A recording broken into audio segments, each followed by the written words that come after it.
سورہ نساء 5واں پارہ ہے اور 5ویں پارے کا تیسرا رکوع جاری ہے، بلکہ تیسرے رکوع کے آخری آیت سے پہلی والی آیت ہے اور آیت نمبر ہے 41 سورہ نساء کی آیت نمبر 41۔ اعوذ باللہ من الشیطان الرجیم، بسم اللہ الرحمن الرحیم۔ فکیف اذا جئنا من کل امت بشہید وجئنا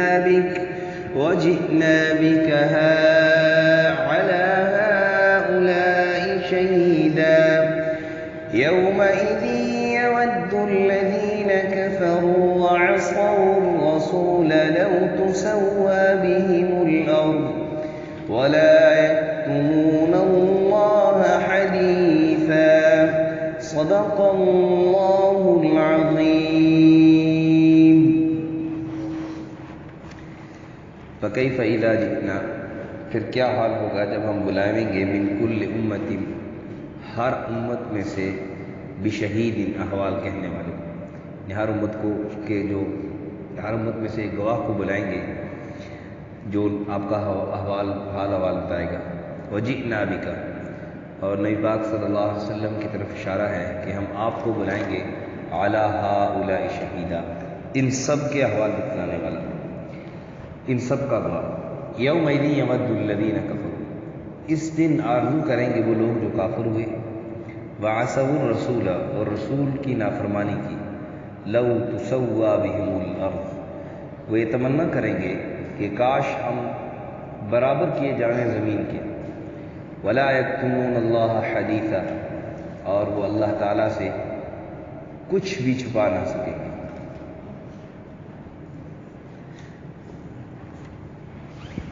یہ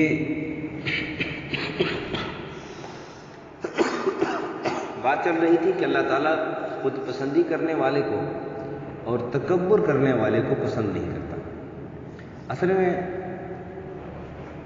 الدین ما شرع، دین وہ ہے جو شریعت نے بتلایا ہے، دین وہ ہے جو تیسرے پارے کے آخری رکوع میں گزر چکا۔ وَمَن يَبْتَغِ غَيْرَ الْإِسْلَامِ دِينًا فَلَن يُقْبَلَ مِنْهُ، جو دین اسلام کے نے بتلایا ہے اس کے علاوہ کوئی اور راستہ ڈھونڈنے کی کوشش کرے گا، اللہ فرماتے ہیں اسے قبول نہیں ہوگا، اگرچہ بظاہر نیک عمل لگ رہا ہو۔ یہ میں قرآن سے بتلا رہا ہوں کہ جو دین اسلام سے ہٹ کر کوئی کام کرے گا، ہٹ کر کوئی راستہ ڈھونڈے گا، اللہ فرماتے ہیں اسے کوئی قبول نہیں ہوگا۔ ظاہر ہے کہ کوئی آدمی جب گناہ کر رہا ہوتا ہے اور اس کو پتا ہو کہ میں گناہ کر رہا ہوں تو وہ اس سے ثواب کی امید بھی نہیں رکھتا، وہ اسے ثواب کی امید بھی نہیں رکھتا، تو وہاں پر قبول نہ قبول ہونے کی تو تصور کوئی بات ہی نہیں ہے۔ تو اس سے صاف یہ معلوم ہوتا ہے کہ یہاں پر ان امور کے متعلق تنبیہ کی جا رہی ہے کہ جو انسان نیک عمل سمجھ کے کرتا ہے اور بظاہر وہ ہوتے نیک نہیں ہیں، شریعت کے سے ہٹ کر ہوتے ہیں، اللہ فرماتے ہیں اس سے کوئی قبول نہیں کیا جائے، اس کا کوئی عمل قابل قبول۔ اور پھر اس سے بھی بڑھ کر آگے سخت بات کیا دی، وَهُوَ فِي الْآخِرَةِ مِنَ الْخَاسِرِينَ، کہ آخرت میں وہ نقصان اٹھانے والوں ہوگا۔ اور دوسری جگہ اللہ تعالیٰ نے فرمایا وَمَن يَعْشُ عَن ذِكْرِ الرَّحْمَنِ نُقَيِّضْ لَهُ شَيْطَانًا فَهُوَ لَهُ قَرِينٌ، جب آدمی شیطان کو، مفہوم عرض کرو، شیطان کو اپنا دوست بنا لیتا ہے اور شیطان اس کے دل کے اندر رچ بس جاتا ہے، اس کا ساتھی بن جاتا ہے، کل کے سبق میں بلکہ گزرا، وَمَن يَكُنِ الشَّيْطَانُ لَهُ قَرِينًا فَسَاءَ قَرِينًا، کہ جس کا شیطان ساتھی بن جائے برا ساتھی ہے۔ تو اس کی تفصیل اللہ بیان فرما رہے ہیں کہ جو شیطان کا ساتھی بن جاتا ہے وہ حکومت کرے، تو پھر کیا وَإِنَّهُمْ لَيَصُدُّونَهُمْ عَنِ السَّبِيلِ وَيَحْسَبُونَ أَنَّهُمْ مُهْتَدُونَ، وہ گناہ کا کام کر رہا ہوتا ہے، نافرمانی کا کام کر رہا ہے، ظاہر اللہ کے راستے سے روکنا، دین میں رکاوٹ پیدا کرنا، دین کے کسی کام میں رکاوٹ بننا، یہ نافرمانی ہے۔ اور یہ کل کے سبق میں گزرا کہ الذین یبخلون ویأمرون الناس بالبخل، خود بھی گناہ کر رہے ہیں، دوسروں کو بھی گناہ کر رہے ہیں. اور پھر فرمایا کہ لوگوں کو بھی اللہ کے راستے میں خرچ کرنے سے منع کرتے ہیں، گویا دین میں رکاوٹ پیدا کرنے کی کوشش کر رہے ہیں.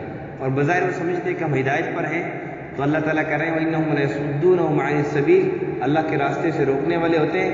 وَيَحْسَبُونَ أَنَّهُمْ مُهْتَدُونَ، وہ سمجھتے ہیں ہم تو ٹھیک کام کر رہے ہیں، ہدایت پر ہیں، ٹھیک کام کر رہے ہیں، صحیح کام کر رہے ہیں، ثواب والا کام کر رہے ہیں. تمہیں عرض یہ کرنا چاہ رہا ہوں کہ خود پسندی اور تکبر کہ آدمی کو جہاں پہ دل کر رہا ہے، جہاں پہ دل کر رہا ہے وہاں پر، اور جہاں پہ بظاہر معاشرہ سمجھ رہا ہے کہ یہاں پہ خرچ کرنا ہے وہاں پہ خرچ کر رہا ہے. لیکن جہاں پہ معاشرہ نہیں سمجھ رہا، معاشرہ اس کے اپوزٹ بتلا رہا ہے، وہاں پہ خرچ کرنے کو وہ غلط سمجھتا ہے. جیسے کہ آج کل آپ کو پتہ ہے بعض لوگوں کا خیال ہے شادی بیاہ ہو تو کہتے ہیں یار یہ کون سی بار بار ہوتی ہے شادی بیاہ، خوب خرچے. حالانکہ ان کو پتہ ہے کہ گناہ کر رہا ہوں، میں پیسے کا اسراف کر رہا ہوں، میں اپنا رزق خود جلا رہا ہوں اپنے ہاتھوں سے. لیکن جب کوئی آدمی حج پہ بار بار جا رہا ہو، دیکھو جی بار بار حج پہ جا رہا ہے، بار بار حج پہ جانے کی کیا ضرورت ہے؟ کسی غریب کا گھر بن جاتا ہے اتنے 2, 2.5, 3 لاکھ روپے میں، کسی غریب کا کاروبار شروع ہو سکتا ہے، روزگار شروع ہو سکتا ہے. جب تم شادی کر رہے ہوتے ہو اس طرف تو تمہیں روزگار یاد نہیں آتا ہے. یہ بیچارہ 2, 2.5 لاکھ روپے، 4 لاکھ روپے، 5 لاکھ روپے لگا کے جا رہا ہے. ایسے بھی ہیں جو لوگ کروڑوں روپے شادی پہ لگاتے ہیں، ادھر ان کو غریب کوئی نہیں یاد آتا ہے. کیا خیال ہے کسی غریب کا اگر بھلا کرنا ہے تو ایک طرف کروڑوں سے زیادہ بھلا ہو سکتا ہے یا لاکھ روپے سے زیادہ بھلا ہو سکتا ہے؟ لیکن وہاں پر یہ بات کیوں نہیں سمجھ میں آتی، ذہن میں آتی؟ کیونکہ وہاں پر واہ واہ لوگوں کی، دیکھو جی ٹکا کے شادی کی ہے، بڑا مزہ ہے. یہ باتیں لوگوں سے سننے کے لیے خود پسندی، تکبر، بڑا مالدار آدمی ہے جی، بڑی دھوم دھام سے شادی کی ہے. یہ یاد رکھنا کہ دھوم دھام سے جو شادی کر رہے ہو نا اور یہ فضول خرچیاں کر رہے ہو، ناراض نہ ہونا. یہ بات میں بالکل یعنی میں ٹھیک بات کہہ رہا ہوں، ہے ذرا سخت ہے لیکن ٹھیک بات کر رہا ہوں کہ دھوم دھام سے جتنی شادیاں ہوتی ہیں نا، اتنی دھوم دھام سے کچھ عرصے بعد جدائیاں بھی ہو جاتی ہیں. یہ دنیا کا معاملہ ہے. اور پھر آخرت میں جو دھوم دھام سے فرشتے دھوم دھام لگائیں گے نا، اس وقت کو پتہ چلے گا. وہ جو اللہ دھوم دھام لگائیں گے نا پورے صراط پر، پھر دھام سے دھوم دھام سے نیچے بھی گرو گے. تو جہاں پر دل کر رہا ہے، بہت سارے لوگ ایسے ہیں. مثال کے طور پر بچہ مسجد میں جا رہا ہے قاری صاحب کے پاس پڑھنے کے لیے. اب مسجد میں، یہ سول کی بات کر رہا ہوں، سول ماحول میں، اب مسجد میں قاری صاحب کو 50 روپے دے رہے ہیں، 100 روپے دے رہے ہیں. اب وہاں پر اگر قاری صاحب نے ایک دن چھٹی کر دی یا بچے نے سبق نہ پڑھا، اچھی بات ہے پوچھنا چاہیے قاری صاحب پیسے دینے ہیں تو کیا کر رہے ہو؟ بچے کا وقت ضائع ہو رہا ہے. قاری صاحب یہ بچے آپ پر اعتماد کر کے آپ نے بچہ حوالے کیا ہے، اچھی بات ہے پوچھنا چاہیے، کوئی بات نہیں. لیکن اسکول میں بچہ جاتا ہے، ٹیچر کی طرف سے رپورٹ آتی ہے بچہ صحیح پڑھ نہیں رہا ہے، نمبر اچھے نہیں آ رہے. کبھی کسی نے نہیں کہا کہ آپ بچے کو پڑھاتے کیوں نہیں ہو؟ وہاں پہ الگ فیس بھریں گے، ٹیچر سے کہیں گے کوئی اچھا سا ٹویٹر دیکھو، بس یہاں پہ الگ سی. میں تو یہاں پہ چونکہ دل کر رہا ہے نا، انسان کا نفس مان رہا ہے، نفس اس بات کو مان رہا ہے کہ یہاں پہ خرچ کرو. تو 5-10 ہزار روپے فیس بھی دے رہے ہیں، 10-20 ہزار روپے آ کے گھر میں ٹویٹر کو پڑھا رہے ہیں، مطمئن ہے کہ میرا بچہ ٹھیک پڑھ رہا ہے. اب اسکول میں کبھی ہم یہ جا کر یہ ضرورت نہیں کریں گے کہ جا کے اسکول میں جا کے ان کو بتلائیں کہ آپ نے ایک کلاس میں 50 بچے کیوں اٹھائے ہوئے ہیں. یہ کون سا قانون اس بات کو مانتا ہے؟ ہم پیسے وہاں پہ کیوں نہیں کہتے کہ ہم آپ کو پیسے دے رہے ہیں، فیس دے رہے ہیں، وہاں پہ آپ یہ کیوں غیر قانونی کام کر رہے ہو؟ بچوں کو کیوں نہیں پڑھاتے ہو؟ اسکول میں آپ ہوم ورک اٹھا کے دے دیتے ہو، لیکن اسکول میں کیوں نہیں کرواتے ہو؟ یہ کوئی نہیں پوچھے گا. کیوں؟ یہ میں آپ کو ایک معاشرے کی بات بتا رہا ہوں. کسی اسکول میں کسی اسکول کا نام نہیں لیا، کسی اسکول والوں کی برائی نہیں بیان کر رہا ہوں. میں نے خود اسکول میں پڑھایا ہے اور اسکول ہی میں پڑھا ہے ریگولر، الحمدللہ 10 سال میں نے اسکول میں پڑھا ہے. میں گزارش کرنے کا مقصد یہ ہے کہ جہاں پر انسان کو ذرا خرچ کرنے میں اپنا نفس مانتا ہے کہ اچھا ہے، وہاں پر وہ خرچ کر رہا ہوتا ہے، کوئی پرواہ نہیں ہو رہی ہوتی ہے، چاہے میری جتنی مرضی خرچ ہو رہی. لیکن جہاں پر اللہ کا حکم ہو، جہاں پر نبی کا طریقہ ہو، جہاں پر اس کو زیادہ ثواب مل رہا ہو، وہاں پر خرچ کرنے میں انکار آتی ہے. اسکول کا ٹویٹر ذرا سخت بات ہے، میں پہلے اس سے بات کروں. اسکول کا ٹویٹر رکھیں گے تو اس کو کہیں گے کہ آپ اس کو گھنٹہ ایک پڑھائیں، کم سے کم گھنٹہ ڈیڑھ پڑھائیں جی. لیکن قاری صاحب جب آئیں گے قاری صاحب بچے کو زیادہ ڈسٹرب نہیں کرنا ہے، بچے کو زیادہ ڈسٹرب نہیں کرنا ہے. وہاں پہ خرچ کا وہاں پہ دل مان رہا ہے نا، ہم بچے کو زیادہ ڈسٹرب، اس لیے اور بھی بہت سارے کام کرنے ہوتے ہیں. اس لیے بس آپ 5-7 منٹ پڑھائیں بچے کو. پھر اس کے ساتھ ساتھ آخری بات گزارش کر رہا ہوں کہ ہمارے ہاں کیا ہوتا ہے کہ اسکول کا ٹویٹر آ رہا ہے، اس کو 10,000 20,000 روپے آرام سے خوشی سے دے رہے ہیں، اور ساتھ اس کی آؤ بھگت بھی ہے، اس کی رسپیکٹ بھی ہے، اس کو چائے پانی بھی دے رہے ہیں اور تحفے تحائف بھی دے رہے ہیں، اور اس کو اچھی جگہ پہ بھی بٹھا رہے ہیں. اور جب بچہ قرآن پڑھنے کے لیے آئے، اسی وجہ سے ہمارا ملک ترقی نہیں کر رہا، بچہ قرآن پڑھنے کے لیے آئے تو پھر کیا ہوتا ہے کہ پھر بس ٹرکانے والا کام ہوتا ہے. اور اگر کہیں قاری صاحب کو 500 روپے دے بھی دیے تو بڑا احسان سمجھ رہے ہوتے ہیں کہ میں نے کوئی بہت بڑا جو ہے نا وہ پہاڑ اٹھا کے قاری صاحب کو سونے کا دے دیا. اس لیے پھر بچے قرآن پڑھتے بھی نہیں. اس لیے باتیں ذرا سخت سخت ہوگی، میں عبادت کرتا ہوں، لیکن معاشرے میں ہو یہی رہا ہے سچی باتیں معاشرے. تو عرض کرنے کا مقصد یہ ہے کہ اللہ تعالیٰ کو ایسا بندہ پسند نہیں ہے کہ جو خود پسندی کا عادی ہو، کہ یہاں پہ میرا دل کر رہا ہے وہاں پہ خرچ کر رہا ہے، جہاں پہ دل نہیں مان رہا لیکن اللہ کا حکم ہے وہاں پہ خرچ نہیں کر رہا ہے، جہاں پہ بات کرنی اس کو چاہیے، اس کا رائٹ بنتا ہے وہاں پہ بات نہیں کر رہا ہے، لیکن جہاں پہ اس کو ذرا حوصلہ رکھنا چاہیے، حوصلے کا حکم ہے، اور وہاں پہ اس کو ساتھ دینے کا حکم ہے، وہاں پہ ساتھ نہیں دے رہے. اس لیے ہمیں اسکول کی فکر تو ہوتی ہے، میں اپنی بات کر رہا ہوں، اسکول کی فکر تو ہوتی ہے تعلیم کی، لیکن بچوں کی دینی تعلیم کی فکر نہیں ہوتی ہے. تو خیر یہ ضمن باتیں آ گئی. بہرحال اللہ تعالیٰ فرماتے ہیں کہ اللہ تعالیٰ کو ایسے لوگ پسند نہیں ہیں جو خود پسندی کرنے والے ہوں اور متکبر ہوں. اور آج کے سبب میں یہی کہ فَكَيْفَ إِذَا جِئْنَا مِنْ كُلِّ أُمَّةٍ بِشَهِيدٍ، یہ جتنی باتیں ہم کر رہے ہیں، جو بھی سوچ رہے ہیں، اللہ وَكَانَ اللَّهُ بِهِمْ عَلِيمًا، اللہ سب جانتا ہے کون کیا کر رہا ہے، کہاں خرچ کر رہا ہے، کس نیت سے خرچ کر رہا ہے، کس نیت سے کہاں بات کر رہا ہے، کیا اس کی نیت ہے، سب اللہ جانتا ہے.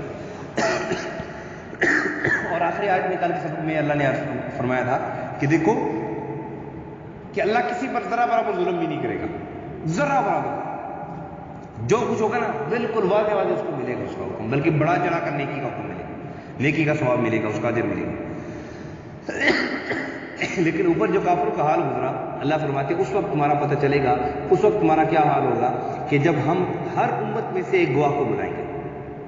مفسرین لکھتے ہیں کہ ہر امت کے انبیاء کرام اپنی امت کے بارے میں گواہی دیں گے. اس کا ایک مطلب تو یہ ہوگا ہر امت کے انبیاء کرام اپنی امت کے بارے میں گواہی دیں گے کہ جنہوں نے اچھے کام کیے ان کی اچھائی کی گواہی دیں گے، جنہوں نے برے کام کیے، نافرمانی کی، ان کی نافرمانی کی اور برائی کی گواہی دیں گے کہ انہوں نے میرے ساتھ، میرے کلام کے ساتھ، میری شریعت کے ساتھ یہ ٹھٹھے کیے، یہ مذاق کیا، اور ان کے ساتھ یہ رویہ رکھا. اور جو اچھے کام ہیں وہی بتلائیں گے انہوں نے میری فرمانبرداری کی ہے، میرے حکم پر، میرے کہنے پر، اللہ کے نام پر جنہوں نے جان بھی فدا کی ہے، جان کا نذرانہ بھی پیش کیا ہے، جیسے صحابہ اکرام نبی پاک صلی اللہ علیہ وسلم پر یعنی آنچ نہیں آنے دیتے تھے، کہ سمجھتے تھے کہ ہماری جان چلی جائے. وہ ایک صحابی غزوے سے واپس آ رہے تو ایک صحابیہ کے والد بھی، بھائی بھی، بیٹا بھی اور خامد بھی، چاروں شہید. تو راستے میں کسی سے پوچھتی ہے، ایک سے پوچھا ہاں جی نبی پاک صلی اللہ علیہ وسلم کا کیا حال ہے؟ تو لوگوں نے کہا وہ تو ٹھیک ہے لیکن آپ کا بیٹا کا کوئی بات نہیں، آگے بھائی شہید ہو گیا کوئی بات نہیں، والد خامد شہید کوئی بات نہیں. کہا جب نبی پاک صلی اللہ علیہ وسلم کو دیکھا تو کہا آپ سلامت ہیں، میرا سب کچھ سلامت، آپ سلامت سب کچھ. تو نبی پاک صلی اللہ علیہ وسلم پر جان نشاور کرنا، دین پر جان نشاور، تو ان کے متعلق، ان کی اچھائیوں کے متعلق بھی گواہی دیں گے کہ انہوں نے اچھائی کی سب انبیاء. اور پھر کہا کہ وَجِئْنَا بِكَ عَلَىٰ هَٰؤُلَاءِ شَهِيدًا، کہ اے نبی صلی اللہ علیہ وسلم، چونکہ جب یہ ہر نبی اپنی امت کے بارے میں گواہی دیں گے تو وہ آگے سے لوگ انکار کریں گے کہ یہ جھوٹ بول رہے ہیں، یہ جھوٹ بول رہے ہیں. تو آپ صلی اللہ علیہ وسلم ان نبیوں کی تصدیق کے لیے آئیں گے اور ان انبیاء کی تصدیق فرمائیں گے کہ اے اللہ یہ نبی جو کہہ رہے ہیں بالکل ٹھیک سچ کہہ رہے ہیں، انہوں نے اپنے پیغام ٹھیک طریقے سے پہنچایا. وَجِئْنَا بِكَ عَلَىٰ هَٰؤُلَاءِ شَهِيدًا، ایک اس کا معنی یہ ہے. اور ایک اس کا معنی یہ ہے کہ ہر امت سے انبیاء اور اس امت کے صالحین اپنے باقی لوگوں کے بارے میں گواہی دیں گے، نیکیوں کی بھی نافرمانی ہوگی۔ اور اسی طرح نبی اکرم صلی اللہ علیہ وسلم بھی اپنی امت کے بارے میں ان کے نیکوکاروں کی نیکیاں اس کے متعلق گواہی دیں گے کہ انہوں نے نیکی کی، بدکاروں کی بدیوں کے متعلق گواہی دیں گے کہ انہوں نے بدی کی۔ یہ دونوں مطالب ہیں، لیکن پہلا مطلب یہ زیادہ صحیح معلوم ہوتا ہے کہ انبیاء اپنی اپنی امتوں کے بارے میں گواہی دیں گے، اور نبی پاک صلی اللہ علیہ وسلم اپنی امت کے بارے میں بھی گواہی دیں گے، اور اس کے ساتھ ساتھ باقیہ انبیاء سابقین کے بارے میں بھی گواہی دیں گے کہ اپنے انہوں نے پیغام ٹھیک ٹھیک پہنچایا اور یہ ٹھیک ٹھیک کہہ رہے ہیں۔ تو اس وقت پھر اللہ نے کہا نا کہ فکیف کیا حال ہوگا، تو وہ حال بتلا رہے کہ ان کا حال ہی ہوگا یومئذ یود الذین کفروا وعصوا الرسول، ہر نافرمان کافر اور اس کی جس نے نبی کی نافرمانی کی، جس نے نبی کی نافرمانی کی، چاہے امت سابقہ میں سے ہے چاہے امت محمدیہ میں سے، نبی کی نافرمانی کی، اس وقت یہ چاہے گا کہ لو تسوا بہم الارض، کہ آج ہم مٹی ہو جائیں۔ جیسے حضرت مریم علیہ السلام جب حضرت عیسیٰ علیہ السلام پیدا ہوئے نا، تو انہوں نے کہا کہ کنت نسیا منسیا، ہائے کاش کہ میں آج میرا لوگ بھولنا بھی بھول چکے ہوتے، میں بھلا چکی ہوتی، مٹی ہو چکی ہوتی، کب کی مر چکی ہوتی، کہ یہ کتنی بڑی ذلت میرے سامنے آئے گی۔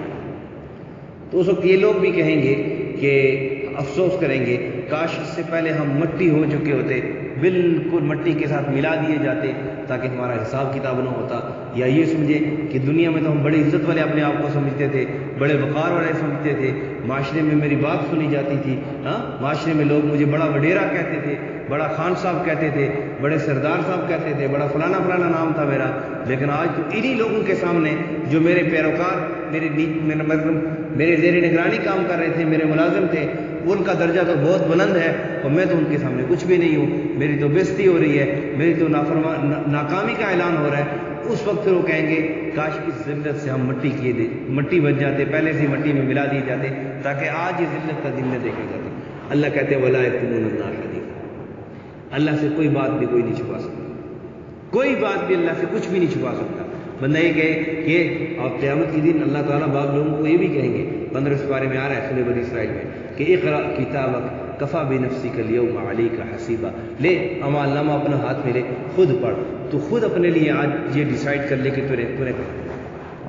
اور دوسری جگہ پہ یہ ہے کہ وَيَقُولُونَ يَا وَيْلَتَنَا مَا لِهَذَا الْكِتَابِ لَا يُغَادِرُ صَغِيرَةً وَلَا كَبِيرَةً إِلَّا أَحْصَاهَا، کہ اس کتاب کو کیا ہو گیا، میرے اعمال نامے کو کیا ہو گیا کہ اس نے تو میری چھوٹی بات بھی نہیں چھوڑی، بڑی بات بھی نہیں چھوڑی، سب کو ہی جمع کر دیا۔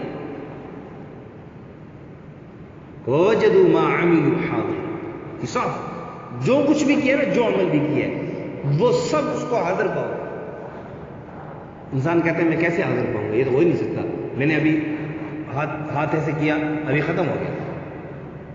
لیکن ایک بات یاد رکھنا، ہم جتنی باتیں بھی کر رہے ہیں، جس انداز سے بھی کر رہے ہیں، جیسے ویڈیو کسی کو بناتا ہے نا ویڈیو، تو اس میں اس کی آواز بھی ریکارڈ ہو رہی ہوتی ہے، اس کی ہر ایک حرکت بھی ریکارڈ ہو رہی ہوتی ہے، اور سب کچھ ریکارڈ ہو رہا ہوتا ہے، وقت کا بھی پتہ ہوتا ہے۔ میرے بھائیو دوستو، یہ تو ہمارا اور آپ کا بنایا ہوا نظام ہے، چھوٹے سے ذہن، اتنے سے ذہن رکھنے والے آدمی کا بنایا ہوا نظام ہے، اس میں سب کچھ ہو سکتا ہے۔ تو اس سارے نظام کو بنانے والے، اس ذہن کو بنانے والے نے کتنا بڑا نظام بنایا ہوا۔ ما یلفظ من قول الا لدیہ رقیب عتید، جو لفظ زبان سے نکالتے نہیں ہو فرشتہ تیار لکھ رہا ہوتا ہے۔ اس لیے ایک تو لکھنے کے ذریعے سے ہمارے آپ سب کام جو ریکارڈ ہو رہے ہیں، دفتر اعمال نامے کے دفتر بنتے چلے جا رہے ہیں، اور فرشتے بھی تھکنے والے نہیں ہیں۔ مثلا ہمیں کوئی ملا بول رہا ہو نا تو ہم لکھتے لکھتے تھک جاتے ہیں، بعض اوقات بیچ میں پھر کوئی لفظ 20 ہو جاتا ہے یا ہم غلط لکھ بیٹھتے ہیں۔ نہیں، ایسا نہیں، فرشتے بھی لکھے ایسے ہیں کہ جن کو تھکنے کی ضرورت نہیں وہ تھکتے نہیں ہیں، تھکنے والا مادہ ہی نہیں، وہ لکھ رہے ہیں صحیح ٹھیک ٹھیک لکھ رہے ہیں، غلط بھی نہیں لکھ رہے، ٹھیک ٹھیک لکھ رہے ہیں، اور ان سے کوئی بات رہتی بھی نہیں۔ ہاں، ان سے کوئی بات رہتی، سب کچھ قیامت کے سامنے حاضر ہے۔ اور پھر دوسری ویڈیو ریکارڈنگ بھی ہو رہی ہے۔ وَوَجَدُوا مَا عَمِلُوا حَاضِرًا کا مطلب یہی ہے کہ اب سب کچھ سامنے پاؤ گے۔ جیسے ابھی گھنٹہ پہلے اگر کسی نے ویڈیو بنائی ہو تو 2 گھنٹے بعد، 10 گھنٹے، 10 سال بعد بھی دیکھے تو اس کے سامنے ہوتا ہے کہ میں فلانے دن، فلانے وقت میں، فلانی جگہ پر یہ کروں۔ تو جب انسان نہیں کر سکتا تو اللہ نہیں کر سکتا۔ وَوَجَدُوا مَا عَمِلُوا، سب کچھ سامنے کر دیا جائے گا، تو دیکھیے کر رہا۔ اس وقت پھر انسان افسوس کرے گا کہ کاش میں مٹی ملا دی جاتا۔ اس لیے اس سے پہلے اپنے آپ کو سمجھ کر الکیف من دان نفسہ وعمل لما بعد الموت، سمجھدار عقل مند کون ہے کہ جو اپنے آپ کو پہچان لے، میں کون ہوں، میں کس لیے پیدا ہوں، میرا مقصد کیا ہے، میرا کام کیا ہے، مجھے کیا کرنا چاہیے کیا نہیں کرنا چاہیے، یہ سب پہچان لے اور مرنے کے بعد کی زندگی کے لیے عمل کر لے۔ نبی پاک صلی اللہ علیہ وسلم اس کو عقل مند فرمایا ہے۔ اللہ جل شانہ ہم سب کو جو کچھ کہا سنا اس پر عمل کی توفیق نصیب فرمائے۔ یہ تھا عنایت کا مفہوم و خلاصہ۔ فکیف اذا جئنا، پھر کیا حال ہوگا کہ جب ہم بلائیں گے من کل امت، ہر امت میں سے بھی شہید، گواہ یعنی احوال کہنے والا، وجئنا بک، اور بلائیں گے آپ کو، ایسا نبی صلی اللہ علیہ وسلم، علی ہؤلاء، ان لوگوں پر، ان سب لوگوں پر، شہیدا، گواہ۔